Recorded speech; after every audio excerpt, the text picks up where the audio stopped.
கொஞ்சமாவது சுய புத்தியாவது இருக்கணும், இல்லைன்னா சொல் புத்தியாவது இருக்கணும்னு அடுத்தவங்க பேச்சு கேட்கணும். எனக்கு தான் அது ரெண்டுமே கிடையாதே. இப்போ அவஸ்தைப்படுறது யாரு? 2 மூக்குலேருந்து யமுனா, கங்கா, காவேரி எல்லாம் ஓடுறா. சாரி. 2 கண்ணிலே தார தாரையா ஐந்தறி ஓடுது. இதுக்கெல்லாம் காரணம் யாரு? வேற யாரும் இல்லை, நான் மட்டும்தான். எனக்கு பகவான் என் தலையில நிறைய புத்தியெல்லாம் கொடுத்துருக்காரு. ஆனால் அதை சம்டைம் யூஸ் பண்ணுறது இல்லை. அதனால தான் இந்த நிலைமை. Sorry friends. Hello friends, back to Bhavani life style. நமக்கு தொண்டை கட்டிட்டு மூக்குலேருந்து யமுனா, கங்கா, சரஸ்வதி, காவேரி எல்லாம் ஓடுறா. கண்ணை மூட முடியல, துறக்க முடியல, அந்த அளவு குடகுடமாக கண்ணீர். இதுக்கு காரணம் வேற யாரும் கிடையாது, கிளைமேட்லாம் கிடையாது, நான் மட்டும்தான். என்ன ஆச்சுன்னா, நேற்று நைட்டில் 12 மணிக்கு எனக்கு பயங்கர வயிறு பசிச்சுது. அந்த நேரம் என்ன செஞ்சேன், வயிறு பசிக்க ஒன்றுமே இல்லைன்னு சொல்லிட்டு 2 வாழைப்பழத்தை தூக்கி தின்னுட்டேன்.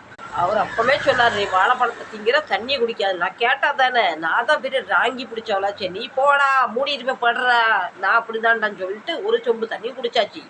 அதுக்கப்புறம் 2 பழத்தை தின்னுட்டு இன்னும் வயிறு பசிக்கிற மாதிரி இருந்தது. கொஞ்சம் ஒரு வெள்ளரி பிஞ்சு சேலட் மாதிரி கட் பண்ணிட்டு ஒரு 5-6 பீஸ் இருந்தது. அது தூக்கி தூர போட்டுருக்கலாம்ல.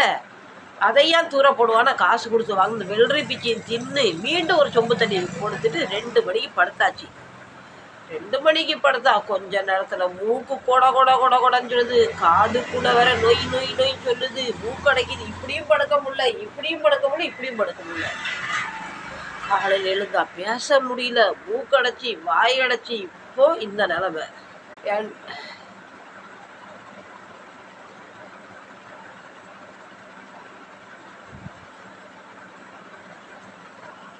என்கிட்ட அது ரொம்ப கெட்ட பழக்கம் இருக்குது. படுத்த பின்னாடி ஏதாவது சாப்பிடணும் தோணும், வேறு ஒன்றும் இல்லாதனால அதை சாப்பிட்டு படுத்துட்டேன். தயவு செஞ்சு நைட்டில் 10 மணிக்கு மேலே யாரும் வாழைப்பழம் சாப்பிடாதீங்க.